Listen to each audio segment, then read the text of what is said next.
கெஜ்ரிவால் அவர்கள் மீது ஒரு வழக்கு தொடுத்தார்கள். அந்த வழக்கின் மூலமாகத்தான் அவர் தேர்தலில் தோல்வியடைய நேர்ந்தது.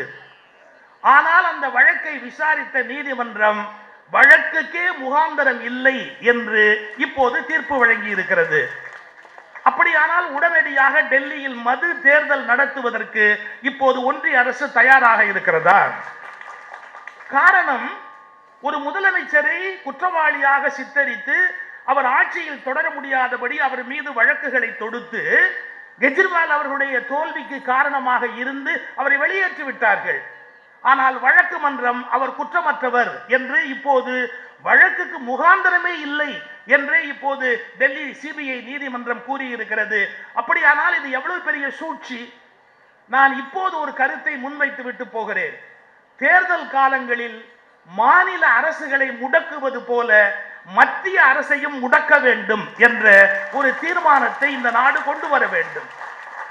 அதேபடி மாநில அரசுகள் மட்டும் செயல்பட முடியாதபடி அவர்கள் குரல் வலையை நெரித்துவிட்டு மத்திய அரசு மட்டும் முழுமையாக செயல்படக்கூடிய வகையில் இருந்தால் தேர்தலில் எப்படி ஒரு நியாயம் கிடைக்க முடியும்? எனவே தேர்தல் கமிஷன் கருத்தில் கொள்ள வேண்டிய விஷயம், மாநில அரசுகள் தேர்தல் காலத்தில் முடக்கப்படுவதை போல மத்திய அரசின் செயல்பாடுகளும் தேர்தல் காலத்தில் முடக்கப்பட்டால் மட்டும்தான் நியாயமான நேர்மையான மக்களாட்சி தீர்ப்பு கிடைப்பதற்கு வாய்ப்பு உண்டு என்கிற கருத்தை முதல்வரின் பிறந்த நாளில் நாம் சிந்திக்க வேண்டிய ஒரு கருத்தாக உங்கள் முன்னால் வைக்கிறேன். மாநிலங்களை பலவீனப்படுத்திவிட்டு ஒன்றியம் வலிமை அடைவதன் மூலம் ஒரு நாடு வெற்றி பெற முடியாது. சார், இந்தியாவோட மேப் எடுத்து பாருங்க. அவுரங்கசீப் ஆட்சி காலம், அக்பர் ஆட்சி காலம், மேப்ல பார்த்தா பெரிய இடத்தை பல பேர் பிடிச்சிருப்பாங்க. எங்க காணாம போயிட்டாங்க? ஒரு காலத்துல எல்லாம் எப்படி காணாம போச்சு? நிறைய இடத்தை பிடிப்பது என்பது ஒரு ஆட்சியின் நோக்கம் அல்ல. நிறைய பிடித்த இடத்தை வளமாக வைத்திருப்பது என்பதுதான் சரியான ஒரு ஆட்சி முறையாக இருக்க முடியும். அவர்கள் பிடித்த கிடைத்த அந்த இடத்தை எப்படி சரியாக வைத்திருக்க வேண்டும் என்ற செய்தியை முன்வைத்திருக்கிறார்கள். இதை மனதில் கொண்டு இப்போது இருக்கிற சிக்கலான சூழ்நிலையில் அவர்களுடைய தலைமை நமக்கு மிகவும் அவசியமான ஒன்று, ஒருபோதும் மாற்ற முடியாத ஒன்று. எனக்கு தெரிஞ்ச இந்த கட்டிப்பிடி வைத்தியத்தை தமிழ்நாட்டில் அறிமுகப்படுத்தினவர் அவரு. ஆனா இவரை பின்பற்றி உலகம் முழுக்க நம்ம பிரதமர் இப்போ கட்டிப்பிடி வைத்தியம் தான் பண்ணிட்டு இருக்கிறார். எந்த உலக தலைவரை ட்ரம்பா இருக்கட்டும், நெட்டன்யாகுவா இருக்கட்டும், யாரா இருக்கட்டும், பட்டுன்னு கட்டி பிடிச்சிருவார். அதை ஆரம்பிச்சு, அதாவது தமிழ்நாடு எதை ஆரம்பிச்சு வச்சதோ அதை இந்தியா ஃபாலோ பண்ணும் அப்படிங்கிறதுக்கு இது ஒரு சரியான அடையாளம். நீங்கள் திரைத்துறையிலே மிகப்பெரிய வல்லமை பெற்று ஒரு உலக நடிகர்கள் சாதனையெல்லாம் கடந்து நிற்கக்கூடிய மிகப்பெரிய கலை. அவருடைய மிக இளமையான வயதில் எனக்கு தெரியும், என்னுடைய அண்ணனும் அவரும் நல்ல நண்பர். எங்களுடைய மயிலாப்பூர் இல்லத்துக்கு அப்போது அவர்கள் வந்திருக்கிறார்கள். பாலச்சந்தருடைய படத்திலே நடித்துக் கொண்டிருந்த காலத்திலே அவருடைய பிரம்மாண்டமான வளர்ச்சியை கண்டு நான் ஆச்சரியப்படுகிறேன், அவர்களை வாழ்த்துகிறேன். ஆனா இப்போ ஒரு சிக்கலான விஷயம் சொல்ல போறேன். அவரை விட பெரிய நடிகர் யாருன்னா நம்ம பாரத பிரதமர் தான்.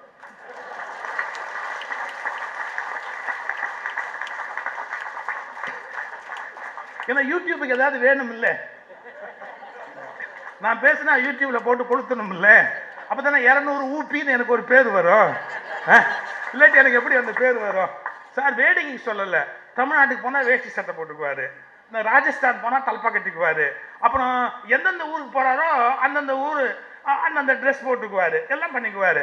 அப்ப என்ன அர்த்தம்? நான் நானாக இருப்பதை விட அங்கங்கு இருக்கிற மக்களை ஏமாற்றுவது எப்படி என்பதுதான் மிகப்பெரிய லட்சியமாக இருக்கிறது.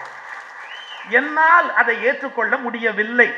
சார், ஒரிசால பேசும்போது சொல்றாரு, ஒரிசால பேசும்போது ஒரு தமிழை இங்க வந்து ஆட்சியை நடத்துறதான்னு கேட்கிறாரு. ஏன்னா அங்கிருந்த முதல்வருடைய நம்பிக்கைக்குரியவராக ஒரு தமிழர் இருந்தார். அவரை மையப்படுத்தி தமிழர்களுக்கு இங்க என்ன வேலைன்னு கேட்கிறார். பீகார்ல போற போது பீகார் மக்கள் கொடுமைப்படுத்தப்படுகிறார்கள் அப்படின்னு சொல்றாரு. கொஞ்சம் யோசிச்சு பாருங்க. தமிழை பத்தி பேசுறேன்னு மலேசியால போய் தமிழை பத்தி பேசுறாரு. ஏன் மலேசியால போய் பேசுறீங்க? செக்கோஸ்லோவேக்கியால போய் பேசுங்க, அமெரிக்கால போய் பேசுங்க. மலேசியால தமிழன் இருக்குன்னா அந்த தமிழனை கவர் பண்ணுங்கிறதுக்காக அங்க போய் தமிழனை பத்தி பேசுறது. அதனால நான் இன்னைக்கு அவருக்கு என்ன சொல்றேன்னா, நீங்க தான் பெரிய நடிகர் அப்படிங்கிற நினைப்பை விட எங்க பாரத பிரதமர் தான் மிகப்பெரிய நடிகர். அவர் நடிக்கிற மாதிரி எவனுமே இனிமே நடிக்க முடியாது. இந்திய வரலாற்றை நீங்க கூர்ந்து கவனிச்சீங்கன்னா, வட இந்தியாவுக்கும் தென் இந்தியாவுக்கும் இடையிலே சில இயல்பான முரண்பாடுகள் உண்டு. எல்லா மாநிலங்களும் அப்போ ஒரு கட்சிக்கு ஓட்டு போடுற போது தமிழ்நாடு மட்டும் வேற கட்சிக்கு ஓட்டு போடும். தொடர்ந்து நீங்க கவனிச்சா தெரியும். இது என்ன அப்படின்னே பல பேருக்கு புரியல. அங்க இருக்கிற சிந்தனை வேற, இங்க இருக்கிற சிந்தனை வேற. ஒரே ஒரு எக்ஸாம்பிள் சொல்றேன். மகாபாரத கதையில வர்ற கர்ணன் தமிழ்நாட்டில் பெரிய ஹீரோ, ஆனா வடநாட்டில் அயோக்கிய நம்பர் 1 கணக்குப்படி. மகாபாரத கதை கணக்குப்படி துஷ்ட சதுஷ்டர்கள் 4 பேர்ல ஒருத்தர். அந்த கர்ணனை அவங்க மதிக்கிறதே இல்லை. நமக்கு அவர் ஹீரோ, கர்ணன் மிகப்பெரிய ஹீரோ. என்ன அர்த்தம்னு சொன்னா, வடநாடு சொல்றது தமிழ்நாடு ஒத்துக்காது அப்படிங்கறத இன்னைக்கு நேற்றுக்கு இல்லை, என்னைக்கோ தொடங்கி வச்சாச்சு. இந்த வித்தியாசத்தை நீங்க கொஞ்சம் கூர்ந்து கவனிக்கணும். நெருக்கடி நிலைமை, நான் சொல்றது இப்போ ஒரு அரசியல் வரலாறு. நெருக்கடி நிலைமை அப்படின்னு ஒன்றை அம்மையார் இந்திரா காந்தி அவர்கள் இந்தியாவின் மீது திணித்தார்கள். அப்ப 2 இயக்கங்கள் நசுக்கப்பட்டன. நீங்க வரலாறு பொறுமையா பார்க்கணும். ஒன்று, வட இந்தியாவில் இருந்த மதம் சார்ந்த RSS இயக்கம் முடக்கப்பட்டது. அதே மாதிரி தென்னாட்டில் திராவிட இயக்கம் முடக்கப்பட்டது. நீங்க நல்லா கவனிக்கணும். அப்போது இருந்த அரசு 2 இயக்கங்கள், ஒன்று மதம் சார்ந்தது, இன்னொன்று இனம் சார்ந்தது. இந்த மதம் சார்ந்த இயக்கத்தையும் இனம் சார்ந்த இயக்கத்தையும் நெருக்கடி நிலையின் போது நசுக்கினார்கள். ஆனால் ஒன்று நீங்க கவனிக்கணும், அந்த இயக்கத்தில் ஒன்று ஒன்றியத்தை ஆட்சியில் பிடித்தது, அந்த இயக்கத்தில் இன்னொன்று தமிழ்நாட்டின் ஆட்சியை பிடித்தது. நான் கட்சி அரசியலை தாண்டி யோசிக்க சொல்றேன். ஒடுக்கப்பட்டவர்கள் எழுந்து நின்று ஆட்சியை பிடிப்பார்கள் என்பது உலக வரலாறு. அதனால யாரை நசுக்க நினைத்தாலும், யாரை ஒழிக்க நினைத்தாலும் அவர்கள் ஓய மாட்டார்கள். அவர்கள் எழுந்து நிற்பார்கள், போராடுவார்கள், தங்கள் இடத்தை தக்க வைத்துக் கொள்வார்கள். இது உலக வரலாறு. அந்த அடிப்படையிலே தமிழ்நாட்டிலே இனம் என்ற அடிப்படையிலே தமிழ்நாட்டை காப்பாற்றி கொண்டு வருகிற பெரிய ஒரு இயக்கமாக திராவிட இயக்கமும் திராவிட முன்னேற்ற கழக இயக்கமும் நடந்து கொண்டிருக்கிறது. இப்ப எத்தனையோ தேர்தல் வெற்றி தோல்வி, வருதல் போதல், தொகுதி பங்கீடு, கூட்டணி பேச்சு, அதெல்லாம் வேறு ஒரு அரசியல் முறை. ஆனா நாம் புரிந்து கொள்ள வேண்டிய ஒன்று என்னன்னா, தமிழ்நாடு ஒடுக்கப்படுகிறதா அப்படின்னு ஒரு கேள்வியும், அந்த ஒடுக்கப்படுவதை தடுத்து நிறுத்தக்கூடிய வலிமையானவர் யார் என்ற கேள்வியும் நம் முன்னாலே இருக்கிறது. தமிழ்நாடு ஒடுக்கப்படுகிறது என்பதற்கு என்ன அடையாளம்? இந்த தமிழ் மண்ணிலே இருந்து வரி வசூல் கிடைக்கிற அளவுக்கு இந்த மண்ணுக்கு திருப்பி வர வேண்டிய நன்மைகள் வருவதில்லை. இங்கு கல்விக்கு தேவையான காரியங்கள் தரப்படுவதில்லை. ஒரே ஒரு அநீதி, நீதிமன்றத்தில் போனால் கூட நீங்கள் அந்த நீதிக்கு விடை கிடைக்கவில்லை. குஜராத்தில் 13 பல்கலைக்கழகங்கள் மாநில அரசின் நிர்வாகத்தில் இருக்கிறது.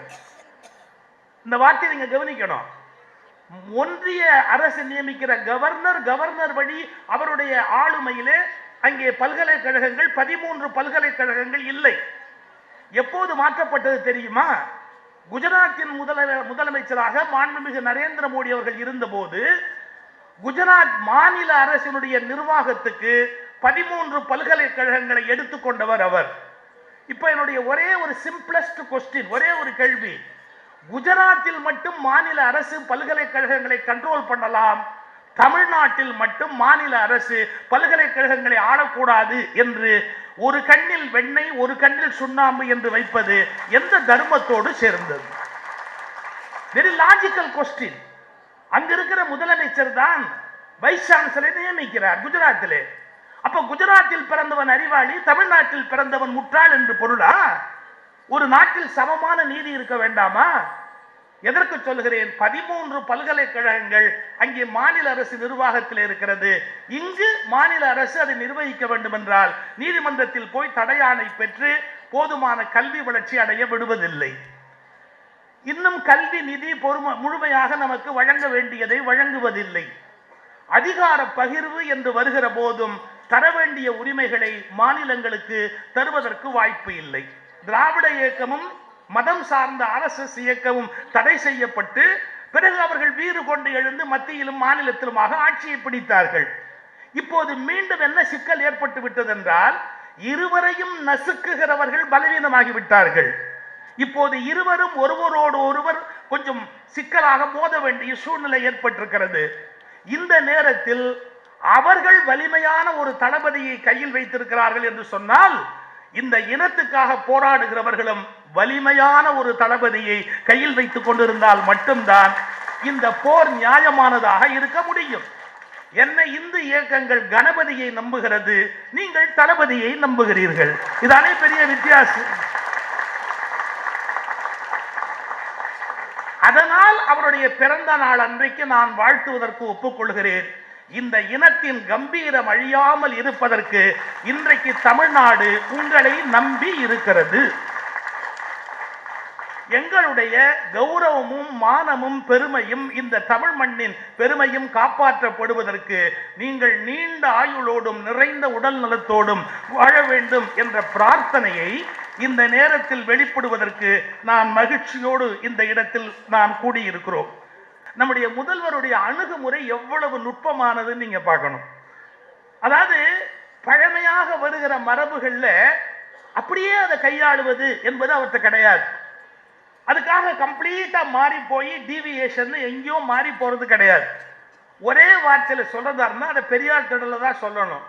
நம்முடைய முதல்வர் எப்படின்னா, பிள்ளையாரையும் உடைக்க மாட்டார், பிள்ளையாருக்கு தேங்காயும் உடைக்க மாட்டார்.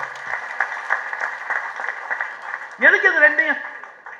அதே மாதிரி பிள்ளையாரை வச்சு அடுத்தவன் மண்டையையும் உடைக்க மாட்டார். நம்ம அதையும் சேர்த்தானே யோசிக்கணும். அவரை பொறுத்தளவில் எப்படின்னா, இது காலம் மாறுகிறது. இது போன்ற விஷயங்களில் அதிகம் கவனம் செலுத்தி கொண்டு நாம் இருப்பது நல்லதல்ல. ஸ்கீம்ஸ், ஏழைகள் படிப்பதற்கு என்ன வழி, பெண்கள் முன்னுக்கு வருவதற்கு என்ன வழி, எப்படிப்பட்ட பொருளாதார திட்டங்களை போட்டால் விவசாயிகள் மேலே வர முடியும், விலைவாசி எப்படி குறைக்க முடியும் என்று ஆட்சியிலும் நிர்வாகத்திலும் சரியான திட்டமிடுதல் மூலமாக தமிழ்நாட்டை இந்தியாவின் தலை சிறந்த மாநிலமாக மாற்றுவது என்பதை கடந்த 5 ஆண்டுகளாக அவர் ஒரு கவனத்தோடு செய்து வந்தார். அதாவது எத்தனையோ மற்றவர்கள் மனது வைத்திருந்தால் யாரை வேண்டுமானாலும் கைது செய்வார்கள். ஆனால் அவர் அணுகுமுறை வித்தியாசமானது. யாரோடும் பகை கொள்ளலன் என்ற பின் போர் ஒடுங்கும் புகழ் ஒடுங்காது என்று கம்பராமாயணத்திலே ஒரு வரி வருகிறது. யாரோடும் பகை கொள்ளலன் என்ற பின் போர் ஒடுங்கும் புகழ் ஒடுங்காது என்ற அந்த வார்த்தைக்கு அடையாளமாக யாரோடும் பகை கொள்ளாமல் போர் ஒடுங்கி இன்றைக்கு புகழ் விரிந்து வாழக்கூடிய தன்மையை நம்முடைய முதல்வர் அவர்கள் பின்பற்றி கொண்டு வருகிறார். இதை நாம் முதலில் நன்றாக புரிந்து கொள்ள வேண்டும். சமூகத்தை எப்படி மேலே கொண்டு வர வேண்டும் என்பதை அவர்கள் ஒவ்வொரு திட்டத்திலும் நிறைய இந்திய ஆட்சித்துறை அதிகாரிகளோடு கலந்து, சமூக மாற்றங்களில் அக்கறை உள்ளவர்களோடு கடந்து, the constructive approach, எப்படி தமிழ்நாட்டை கட்டமைத்து மேலே கொண்டு வர முடியும் என்கின்ற திட்டமிடுதல், அதன் மூலம் வெற்றி பெறுதல் என்கிற அந்த நூல் இழையை மிகச்சரியாக அவர்கள் பின்பற்றி கொண்டு வருகிறார்கள். எனவே இந்த நல்ல நேரத்தில் அவர்கள் இந்த இனத்துக்கான ஒரு பாதுகாவலராக, இன்றைக்கு இந்த இனத்தின் பெரிய தலைவராக, முத்தமிழ் அறிஞரின் புதல்வர், முந்து தமிழ்நாட்டின் முதல்வர், முத்தமிழ் அறிஞரின் புதல்வர், முந்து தமிழ்நாட்டின் முதல்வர். அது மட்டுமல்ல, இன்றைக்கு இந்தியாவில் இருக்கிற எல்லா மாநிலங்களுமே மாநிலங்கள் நசுக்கப்படக்கூடாது என்ற உண்மையை இன்றைக்கு எடுத்து சொல்லுவதற்கான ஒரு தனி தலைவராக விளங்குகின்றவர்கள் நம்முடைய மாண்புமிகு முதல்வர் அவர்கள். ஏன் ஒவ்வொரு மாநிலத்திலும் இருக்கிற எல்லா மாநில தலைவர்களையும் அப்படியே அமைக்கி வச்சுட்டா, மாநிலங்கள் முன்னேறாம இருந்தா அது நாட்டினுடைய வளர்ச்சியா இருக்க முடியுமா? எனவே மாநிலங்களுக்கு உரிய உரிமையை மீட்டு, கடைசியா கூட இப்போ சட்டமன்றத்தில் அந்த தீர்மானத்தை நிறைவேற்றுகிற போது மாநிலங்களுடைய உரிமைகள் பாதுகாக்கப்பட வேண்டும் என்பதைத்தான் அவர்கள் ஆழமாக முன்வைத்தார்கள். இவர்களுக்கெல்லாம் இந்த நேரத்தில் சவாலாக ஓரணியில் தமிழ்நாடு என்று எடுத்து நிறுத்தக்கூடிய ஒப்பற்ற பெருமையோடு நம்முடைய முதல்வர் வாழுகிறார். அவருக்கு நீண்ட ஆயுள், நிறைந்த உடல் நலம், உங்களுடைய அன்பு, உழைப்பு, ஆசி இவையெல்லாம் இருக்குமானால் அவர்கள் மீண்டும் முதல்வராக பதவியேற்கிற நல்ல காட்சியை நீங்கள் கண்ணால் காண முடியும் என்பதை சொல்லி என்னை அழைத்தமைக்கு நன்றி பாராட்டி வணங்கி விடைபெறுகிறேன். நன்றி.